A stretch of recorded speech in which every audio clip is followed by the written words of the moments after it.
নমস্কার বন্ধুরা, আমি পিঙ্কি লিটল অ্যান্ড কিচেন ব্লগে আপনাদের সবাইকে স্বাগত জানাই।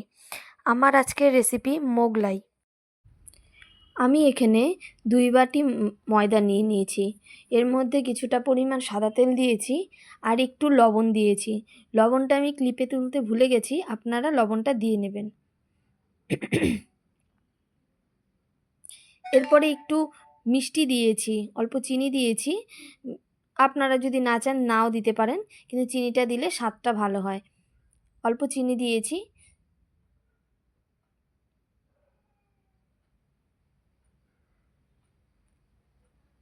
এবার চিনিটা দিয়ে আমি ময়দাটা ভালো করে ময়াম দিয়ে নেব,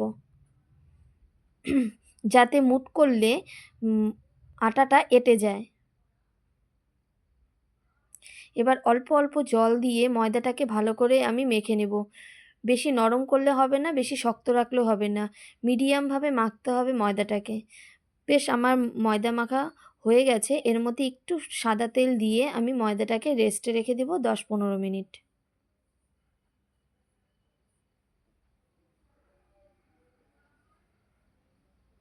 এবার আমি 3টে মিডিয়াম সাইজের পেঁয়াজ কুচি নিয়েছি, লঙ্কা নিয়েছি, একটু হলুদ আর লবণ নিয়েছি। এবার একটা বাটিতে আমি ডিম ফাটিয়ে নিচ্ছি।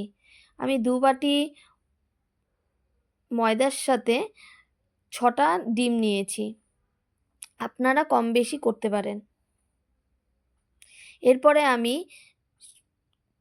লবণ, হলুদ গুঁড়ো, কেটে রাখা কাঁচা লঙ্কা কুচি, পেঁয়াজ কুচি একে একে সব ডিমের মিশ্রণের মধ্যে নিয়ে নেব। এবার মিশ্রণটিকে ভালো করে আমি ফেটিয়ে নেব। আমি এর মধ্যে একটু মিট মশলা অ্যাড করছি। আপনারা এর মধ্যে জিরের গুঁড়ো, একটু ধনিয়ার গুঁড়ো অ্যাড করতে পারেন, একটু কাশ্মীরি লঙ্কার গুঁড়োও অ্যাড করেছি। এবার আমি সেই ময়দার থেকে ডো কেটে রুটির আকারে ডোগুলোকে বেলে নেব। বেশ একটু পাতলা পাতলা করে বেলতে হবে। পাতলা করে বেললে মোগলাইটা ক্রিপসি হবে।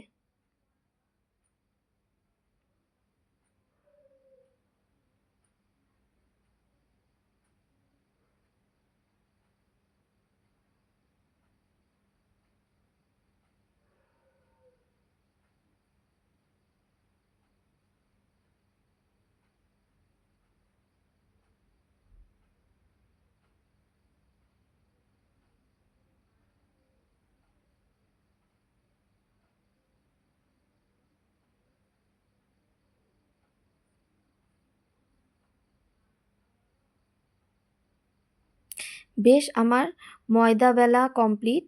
এরপরে আমি ডিমের মিশ্রণটিকে ময়দার উপরে একটু ছড়িয়ে নেব, যাতে বেরিয়ে না যায় সেইভাবেই নিতে হবে। এরপরে ময়দার দুই পাশ আমি একটু লাগিয়ে আটকে নেব।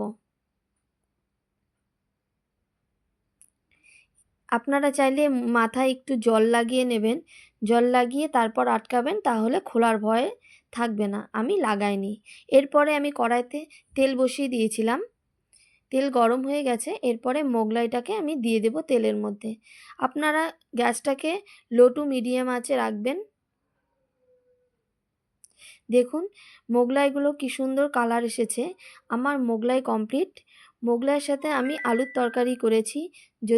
যদি আপনাদের আলুর তরকারির রেসিপি লাগে কমেন্ট বক্সে লিখবেন, তাহলে আমি রেসিপিটা দিয়ে দেব। আমার ভিডিওটা যদি আপনাদের ভালো লাগে প্লিজ লাইক, কমেন্ট, শেয়ার করে চ্যানেলটি সাবস্ক্রাইব করে দেবেন। ধন্যবাদ।